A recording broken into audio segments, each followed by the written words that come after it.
So this week I actually decided to start getting back into Dying Light 2. Why, you ask? Well, the long-awaited Blood Ties DLC is right around the corner. Or it was. Yep, that's right, the expansion that was originally set to release in June, I believe, has been delayed for, I think this is the third time, actually, and it was pushed back from early October to November 10th. Now this news is incredibly disappointing. I'm sure for those of you who didn't stop playing, this will be even more annoying. And for those like myself that were excited to finally get back into it, it really does feel like they've just gone and smacked us over the back of the head or something. Now I know they've fed us content over the wait that you could argue is worthwhile or not, that's really up for debate, but I have no idea whether they plan to give us anything in the next month while we wait for this, or whether they just expect us to grind out those repetitive bounties and challenges. Now my main concern isn't about this getting delayed. I am all for delays for these games nowadays as projects are getting more and more ambitious, and I understand how hard game development is. But the thing I'm mostly worried about is if we wait all this time and Techland hands us this recycled garbage on a platter.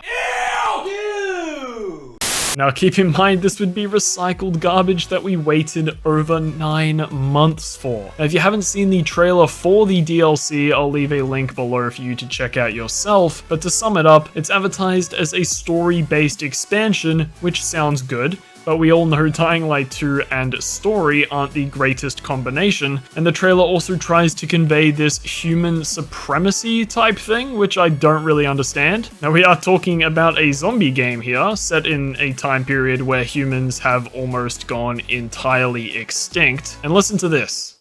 Every day you fight for survival, but today you fight for glory. Every day you fight for survival, she says. And what she's basically saying is every day you fight zombies. And today you're going to fight people. Oh, how I wish I fought zombies in this game. Instead, I'm smacking a level 9 renegade 8 times in a row until his helmet falls off. Thrilling. Now the zombies are so minimal in this game, it feels almost like a necessity for players on PC like myself to download mods just to make the game feel like Dying Light, and not some run-down Mirror's Edge. And this, of course, also feeds into the content of the expansion, which does look cool, and it looks like there could be a lot there. But like I said, it does just look like human versus human stuff, which isn't what anyone wants. Now, if you just search for Dying Light on YouTube, check Twitter, or look at Dying Light's comment sections on their videos, it will show you how people think. Now, this comment on the DLC's trailer is a perfect example. It reads, "I would prefer way more story-driven and rich DLCs, not these quick and dirty content like challenges, battle arenas, etc. For me, a proper DLC means that the world expands and gets deeper, hopefully new areas to explore, new missions to complete, new creatures, weapons, enemies, etc." And this comment is right. There are so many people that are comparing this stuff to the following in Dying Light 1, which was absolutely brilliant. And it was brilliant because it didn't feel like an extension, it felt separate, like something completely new and original. The following proves that it is possible. Now I understand that the following consisted of mostly fields, and the environment in Dying Light 2, as an example, is far more rich and detailed, so it's not exactly the same. But I know people would be more than happy to wait even an entire year later if they knew what they were getting was worth it. Now people play Dying Light for the zombies, the gore, and the horror aspect. Nobody wants glory in an arena, they just want to dropkick zombies off buildings and smash some brains. Now, I will be there on November 10th. I pray that Techland does not disappoint. Like and sub if you enjoyed the video. I hope to make some more Dying Light content over the next month. Hopefully Techland gives me and other creators something to work with. Catch you later. Peace.